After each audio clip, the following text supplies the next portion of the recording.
So far, meron po bang kumausap sa inyo para hingin po yung inyong suporta tungkol po dito sa Senate presidency? Wala naman.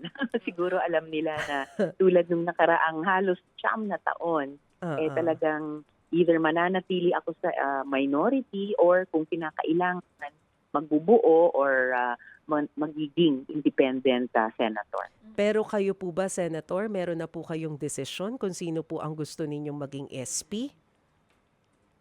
Well, actually yung pagboto sa SP ay yung mga majority ang gumagawa niyan, eh. Mm, So mm, hindi mm. po ako hindi po ako boboto para sa SP or sa SAPI sa majority. So sila na po ang magdedesisyon diyan. Dahil Gano'n.